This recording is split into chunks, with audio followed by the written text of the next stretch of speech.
This is where the talk gets a little bit more controversial as far as anarchists and the movement goes, and as far as what people believe when it comes to them being property of the state.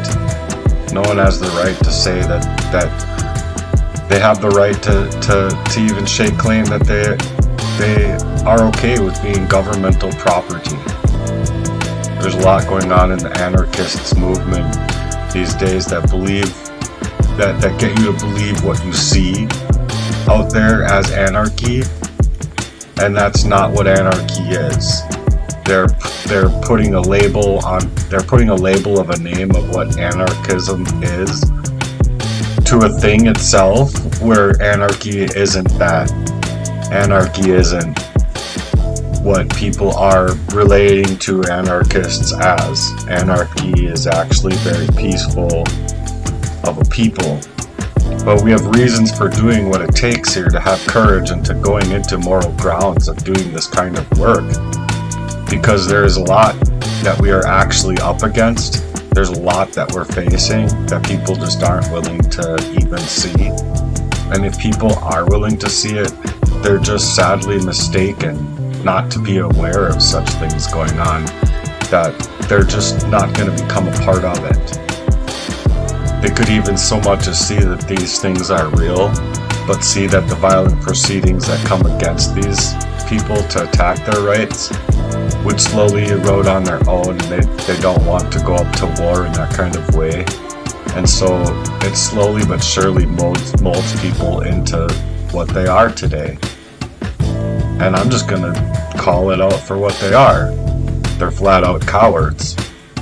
They're too afraid to stand up and speak out with every intention of changing things, or even having the power of their own selves to be able to structure their own days moving forward, as having the power to do so. So the most hyphenized so-called anarchists are not objective in their morality. The majority of them are just flat-out pranksters, and they are just a flat-out joke. These people have no morality, no objective about them. They go about thinking they're anarchists to go and go into places where they can get away with burning down places, or like Uptown. We saw in Uptown a while back where everyone was just, that's what they want to see and relate to as anarchy. It's just utter anarchy, they say. Well, that's not anarchy, that's just chaos. That's not anarchy at all. These people, although they have some great idea of what the version of anarchy might look like, in the real understanding of natural law principles and their natural rights and where they come from, they have no right to be going in and doing the things that they're doing without any kind of moral objectivity at all, or to even begin to name and call anarchy for what it is, truly is. They have no idea what a true anarchists look like. They don't know where their rights come from. They think it comes from a force out of creation, out of man's will, and not from where the force is coming from. The force does come from the Father, our Creator, endowed to us our inalienable rights that are given to us by our Creator, not man. Those laws that are bestowed upon us by man are not merely even surfacing to inherently take their own laws of writ into our lives to protect us from the things that are happening, even inside of their own laws. There are many laws of writ that they've written up. So we have the right to counsel for ourselves, to bestow on ourselves and others the rights that we actually do have, natural rights. Because when it's outrightly a lie, it's working in an aggressive fashion against you, not for you. And so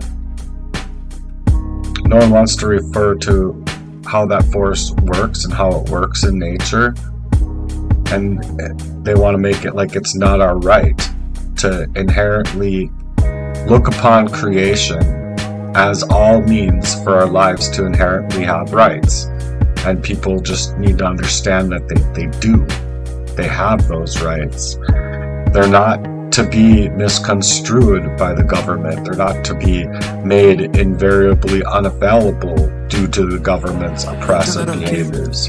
Our rights are inherent due by creation. This means that your lives are inherent. You have rights because you are born here, you are alive, you have a heart beating inside of your chest, you have rights. And they're not to be infringed upon, and they're not to be any different or treated differently just based on their own moral objectives, or their immoral objectives, I should say. And people have to understand that as well.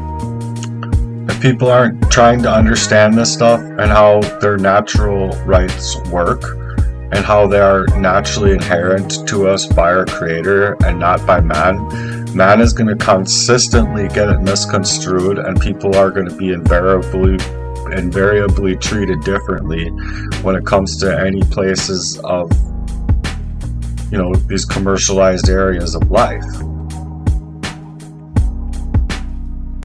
And they'll never come to understand the use of their own natural laws and how we are bound invariably according to the universe and moral law. Behaviors are bound whether we like it or not, and will receive the consequences of our behavior whether they like it or not. There is no escape from that, and there is a universal present condition that exists in nature today that does not come from the Lord. It comes from man, and that the condition that exists is of slavery. It's to keep us all down and immutably and keep us under. So the true anarchy is understanding the concept of no masters and no slaves. But it does not mean that there's no rules. It does not mean you just go and do whatever you want. That's not the goal of being an anarchist and what it means to be a true anarchist. What it means to be a true anarchist, in my perspective and in my personal opinion, is to be exactly how Jesus was an anarchist.